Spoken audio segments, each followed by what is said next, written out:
Exercise 10.3, question number 7. F of x is equal to x cube plus 4x whole power 7. Now this is of the form x power n. d by dx of x power n equal to n x power n minus 1. So in the formula you apply பண்ணலாம். So differentiating with respect to x. So f of x. Capital F ன்றதுனால capital F போடணும். f dash of x is equal to power 7 அது முன்னாடி வரும் 7 x cube plus 4x power 7 minus 1 6.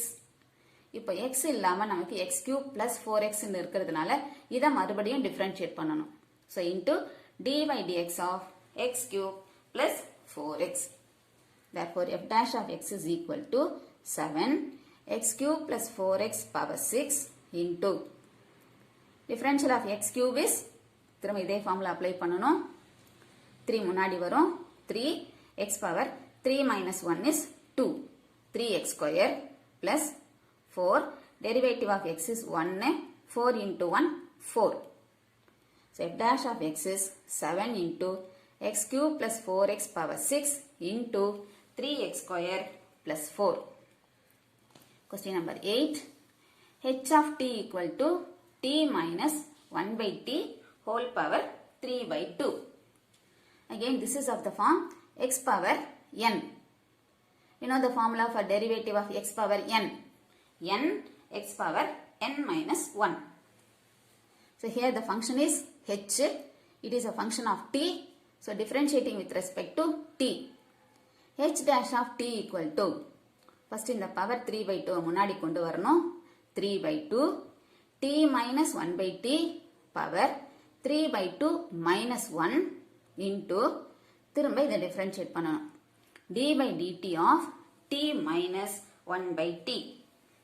Therefore h dash of t equal to 3 by 2 t minus 1 by t இது LCM எடுத்தீங்கன்னா 2 3 minus 2 by 2 1 by 2 into x க்கு நம்ம எப்படி x க்கு differentiate பண்ணுவோமோ அதேதான் here instead of x we have t. So differentiating t with respect to t 1 differential of 1 by t. Differential of 1 by t is minus 1 by t square. ஏற்கனவே இங்க minus இருக்கிறதுனால minus of minus plus ஆயிடும். So minus differential of 1 by t is minus 1 by t. So we get 1 plus 1 by t square. Question number 9. f of t equal to cube root of 1 plus tan t. The cube rootங்கிறத நம்ம இந்த மாதிரி மாத்தி எழுதலாம் 1 plus tan t whole power 1 by 3. Now this is of the form x power n. Derivative of x power n is n x power n minus 1. இப்போ இந்த n இருக்கிற இடத்துல 1 by 3 இருக்கு இல்லையா? So differentiating with respect to t f dash of t equal to the power 1 by 3 first முன்னாடி கொண்டு வரணும் 1 by 3 1 plus tan t whole power 1 by 3 minus 1. இப்போ instead of x 1 plus tan t இருக்கு இல்லையா இதை திரும்ப differentiate பண்ணணும் d by dt of 1 plus tan t 1 by 3 1 plus tan t power LCM எடுத்தீங்கன்னா 1 minus 3 by 3. 1 minus 3 is minus 2. Minus 2 by 3. 1 is constant. So derivative of 1 is 0. Derivative of tan t is secant square t. Tan x க்கு secant square x ன்னு போடுவோம். இங்க t with respect to t. இப்போ secant square t. 0 அப்ப விட்டுலாம். So விட்டுட்டு எழுதலாம். 1 by 3 into 1 plus tan t whole power minus 2 by 3 into secant square t. Next question number 10. y equal to cos of a cube plus x cube. We know the derivative of cos x. Cos x க்கு differentiation minus sin x. இப்போ cos x ன்னு இல்லாம இங்க என்ன இருக்கு பாருங்க a cube plus x cube. So first cos differentiate பண்ணனும் அடுத்தது a cube plus x cube differentiate பண்ணனும் chain rule. Here y is a function of x a வந்து constant So So differentiating with respect to x, dy by dx equal to derivative of cos is minus sin a cube plus x cube into d by dx of a cube plus x cube is equal to minus sin a cube plus x cube into a cube is constant, so derivative of a cube is 0 plus derivative of x cube is 3x square. Therefore, dy by dx equal to minus sin of a cube plus x cube into 3x square. Question number 11. Y equal to e power minus mx.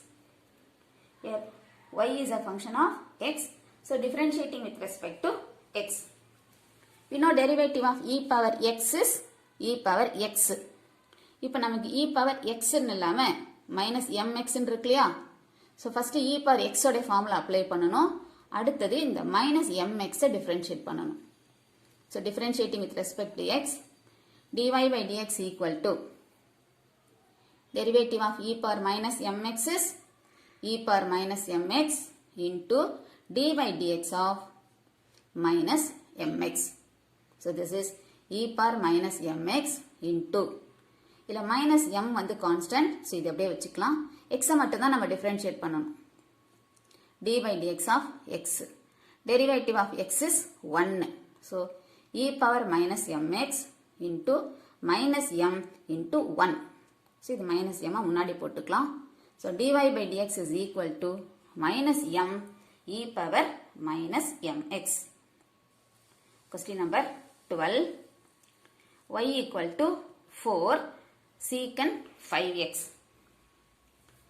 We know the derivative of secant x. Derivative of secant x is secant x tan x. இப்போ நமக்கு secant x இல்லாம 5x இருக்கு. x தவிர வேற எது இருந்தாலும் அதுக்கு நம்ம chain rule apply பண்றோம். So differentiating with respect to x, dy by dx equal to 4 constant. So 4 as it is 4.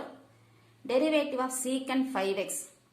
Secant 5x into tan 5x into d by dx of 5x equal to 4 secant 5x tan 5x.